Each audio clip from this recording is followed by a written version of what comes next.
Olá, o Brasil tem a maior quantidade de dentistas do mundo, cerca de 202 mil em atividade.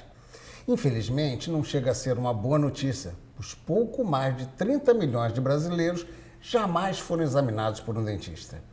Um desequilíbrio que tende para o pior. 75% dos idosos e 30% dos nossos adultos entre 30 e 44 anos já são desdentados.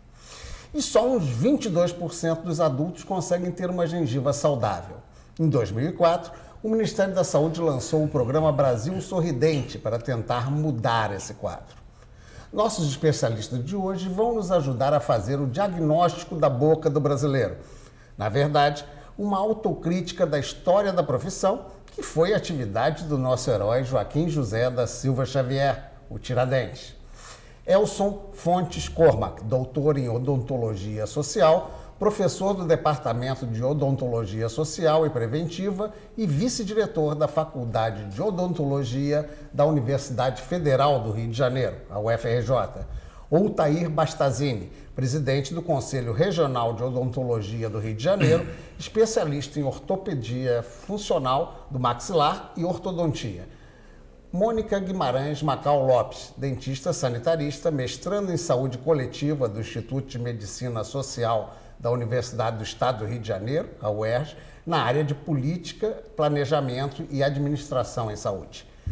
Leila Sena Maia, odontopediatra, especialista em saúde da família e voluntária da organização não governamental Ressurgir, que atua com as famílias das crianças do Hospital Municipal Salles Neto, aqui no Rio de Janeiro.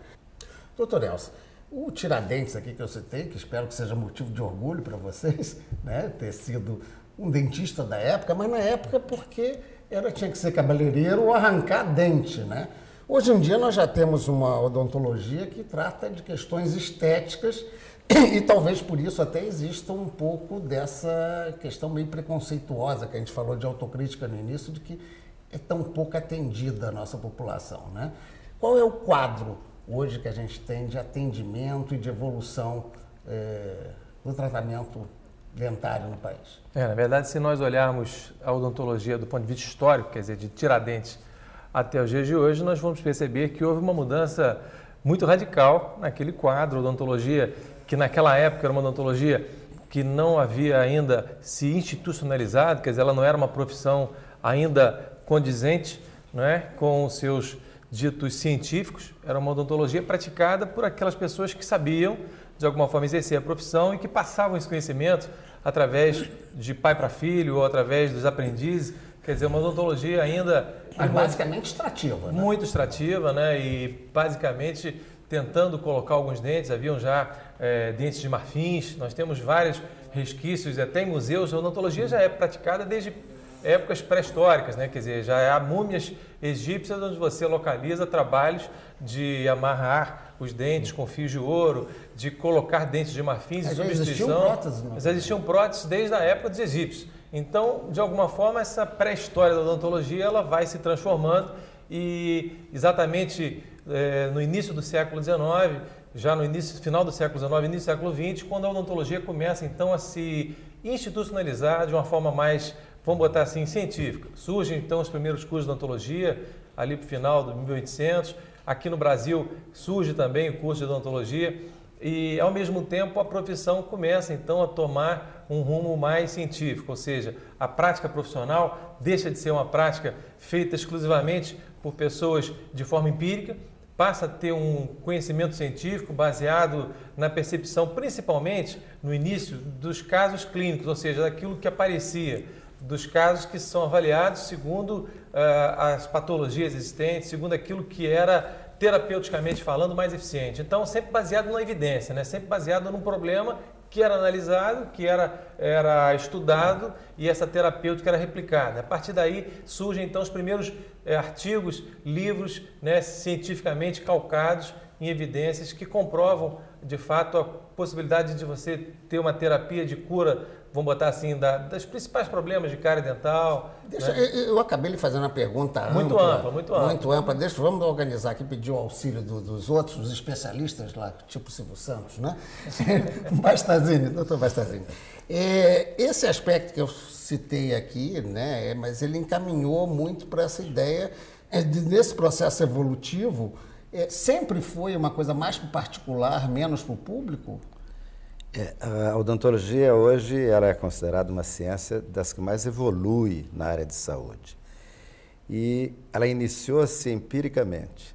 A história diz, inclusive, que Tiradentes fazia dentadura de rótulas de boi. Historicamente, isso é pouco conhecido.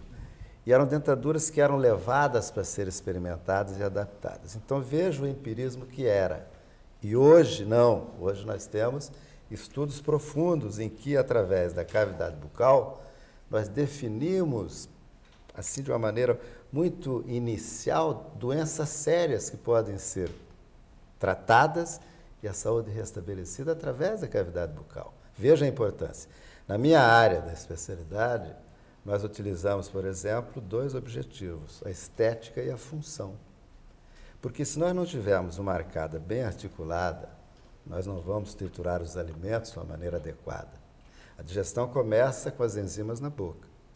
Então, determinados alimentos, ele tem que ser muito bem, o bolo alimentar, elaborado e muito bem triturado.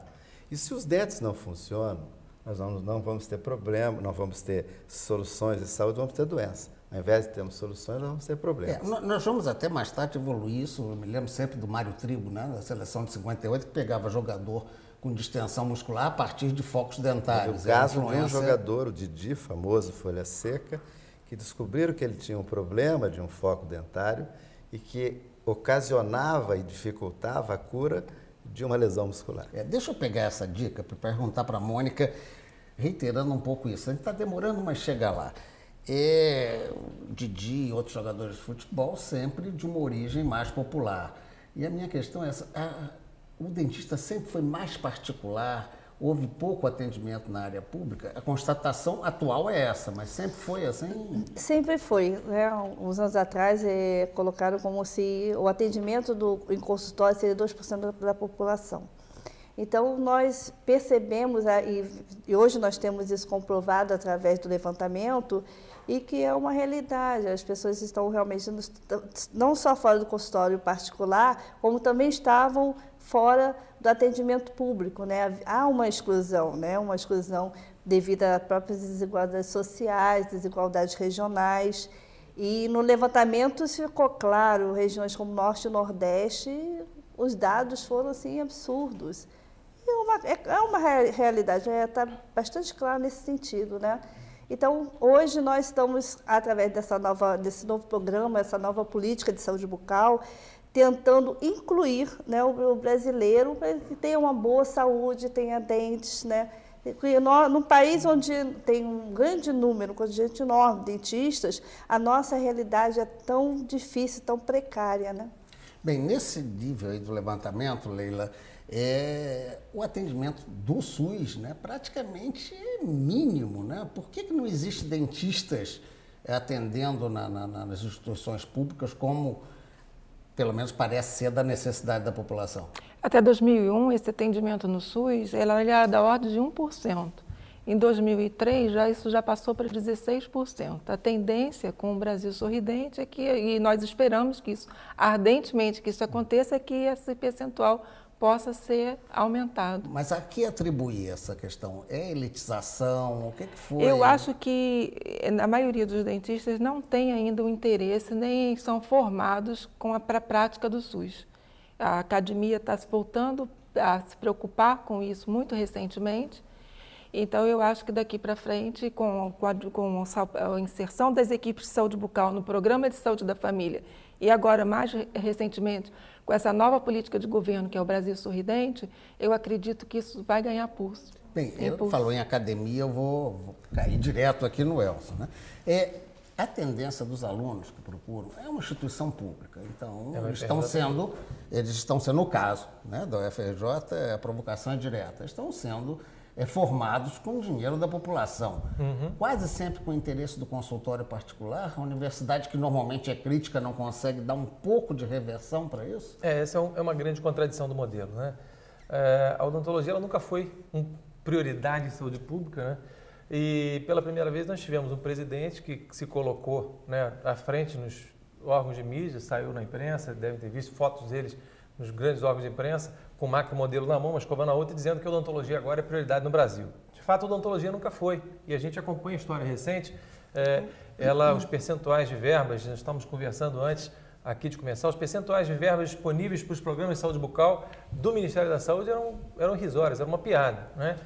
E, por outro lado, a gente também não pode culpar o governo, porque também a corporação odontológica tem parte da culpa nisso, né? A corporação também nunca se voltou para o mercado de trabalho público. Por quê? Porque é uma questão de oferta, né? Como o mercado de trabalho, em qualquer área, é uma questão de oferta e procura. No momento em que você tem uma grande demanda por profissionais de consultório privado, de clínica particular, e esses profissionais são totalmente supridos, né, na sua formação por esse mercado, praticamente não havia uma procura, ou era muito pequena, de profissionais que utilizavam o serviço público como algo que aspirassem, que buscassem naquele ponto pequeno, um salário... Ou porque aquele negócio na cabeça, também dentista para ter consultório. O Dentista. salário também era inadequado. Então, a odontologia, o SUS sempre foi uma instituição, a saúde pública, né, sendo saúde para o povo ou saúde para os pobres. E, de alguma forma, a odontologia ela reproduz esse modelo e, nas faculdades públicas, isso é mais cruel ainda, porque, na verdade, boa parte dos que passam para lá, e aí a gente não pode generalizar de maneira nenhuma, até porque os últimos levantamentos feitos na própria Universidades Públicas do Brasil têm demonstrado que boa parte dos que estão lá não são de alta renda, ao contrário do que se parece, porque as faculdades privadas, por exemplo, que têm um grande contingente de aluno, nesses cursos de medicina, odontologia, são cursos muito caros. Não é? Uma pessoa de baixa renda simplesmente não pode se sustentar numa mensalidade de R$1.000, R$1.500, R$2.000. Então, há uma percepção de que boa parte dos estudantes das nossas escolas públicas são pessoas, sim, que estão ascendendo socialmente, mas que não objetivam, que não têm a aspiração de encontrar no serviço público a sua realização profissional. Agora, a gente começa a perceber a mudança, né? E essa mudança está começando a acontecer. O Programa Brasil Sorridente é um marco que faz com que haja uma nova perspectiva profissional. O profissional que hoje se insere dentro do Programa de Saúde da Família, ele pode trabalhar numa gestão quase que integral, tendo um salário, uma perspectiva de um salário muito melhor do que se tinha há anos atrás. Então, hoje, há uma certa valorização dessa área em função de uma decisão política. Basicamente, houve uma decisão política no país. Vamos colocar a odontologia como prioridade dentro do atendimento. Bem, vamos examinar depois do intervalo um pouquinho mais da nossa situação e esse processo de mudança, como é que está acontecendo. Aguarde que já voltamos.